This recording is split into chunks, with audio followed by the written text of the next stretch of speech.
Thanks for joining me today. Making a quick video, just kind of showing some things, because I want to stick to the schedule that I set for myself, which is kind of releasing content every 2 weeks, just to make sure that we're keeping this ball rolling. So, small update. Sold some cars that I had laying around, projects that I'd really lost interest in and forgotten about for the better part of a year. Use that money to parlay into actually getting some equipment and get this whole thing kicked off. Because the solutions themselves aren't cheap, and then also we need tools. So without further ado, let's go ahead and kind of dig into it. And upon first glance, there's a whole bunch of trash in the back of my car. But let's kind of dive into it a little bit more before we just get ready to throw it away.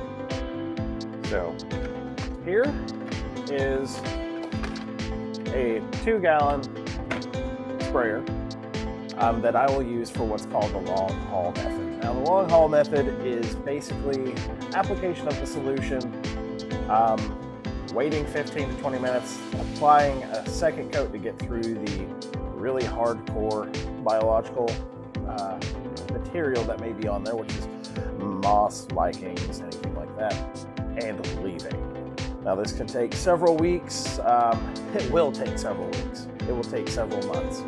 But it's one of those things that it does work. It just works over time, because as it soaks into that stone, it goes and it just takes care of everything in there. Mold, moss, mildew, the whole nine, without any agitation. So for people who are maybe a little bit reserved about, agitating the stone with brushes or anything like that, or they're worried about damaging it by that method, this is the way I would suggest going. So, like I said, 2-gallon sprayer,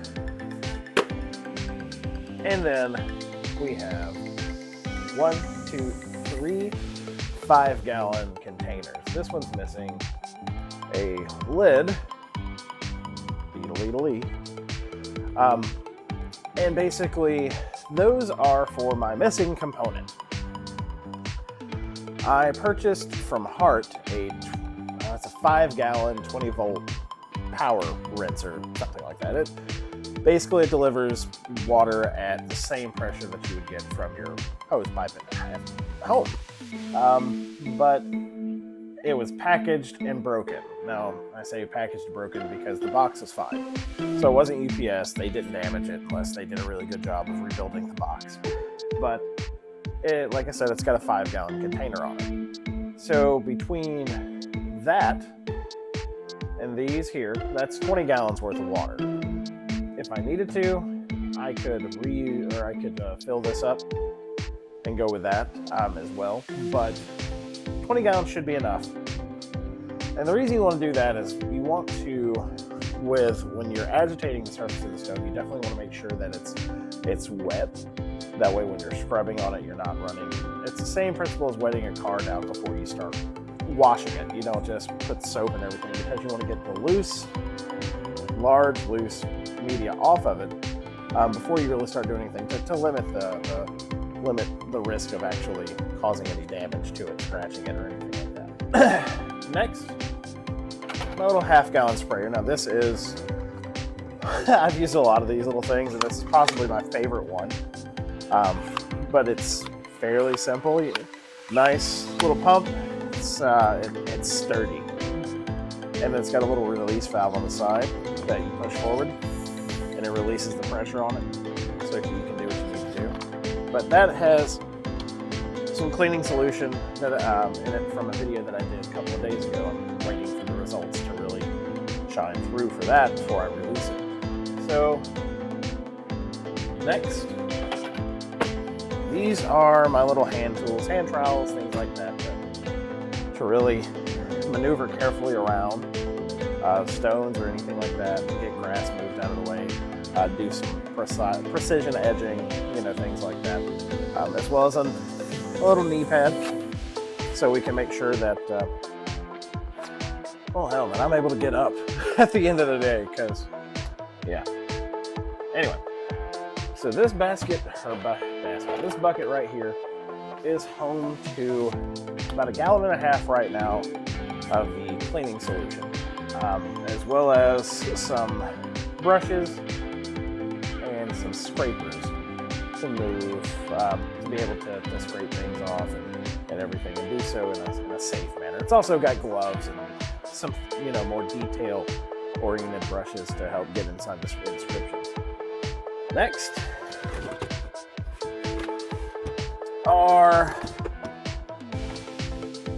I've got the 20-volt cobalt trimmer and the 20-volt cobalt leaf blower, or 20-volt, 40-volt. Both of them are 40 volts. So I've been using these around the house for the past week, just kind of doing some cleaning, getting more comfortable with them, putting them through their paces. And I'm really surprised with how much power I'm able to get out of these. Now, I'm not a commercial lawn care person, so take it for what you want. But I absolutely love the string trimmer and the leaf blower. They have more than enough power for what I need and what I think I'm going to need them for out in the field. That being said, the trick that I found for this was actually, if you go to Lowe's and you look at the kit that they offer, it's $299 plus tax, so it's just under $340. Now, I was thinking to myself, okay, so that's cool, that's fine, that's an easy way to get into it, but then I need to buy another battery because I want to have 2 separate batteries, and I'm glad I did. So with that extra battery, that's another $130, $140 almost. So with taxes, let's call it $150. So all of a sudden, that's $480. And that suddenly starts to sound like some significant money. And it is. So I started looking at the prices for the tools individually because I needed that second battery. The trimmer was, I think, $179, and the leaf blower was $169. They both came with chargers and a 40-volt 4.0 battery. So basically, this tool was $30, and that tool was $50. As if I had just bought the batteries by themselves. That was the way that I did it, and I saved over $100 just on doing it like that. And the reason I'm glad I bought the individuals with the 2 batteries is this blower, it's nice. You get about 12 minutes of runtime out of it, even with the 4.0 battery. So I'm gonna need to figure out a charging situation for that throughout the day, I'm sure. The trimmer, on the other hand, I used it for probably 45 minutes to an hour, and I beat it. And it's taken a licking, and it's still probably 75% charged. So yeah. Like I said, I'm just trying to keep myself on my own schedule, that I, keep my own guidelines in check here. Once that power rinser arrives, I'll do kind of a small video explaining it a little bit better in detail. But this is kind of the setup that we're looking at here. Hopefully we're going to be mobile, fairly, or not mobile, but I hope to be busy really soon, because this whole thing of waiting really kills me. But if there's anything, if anybody has any questions or anything like that, holler at me. I'll be more than happy to help you out. Thanks, guys.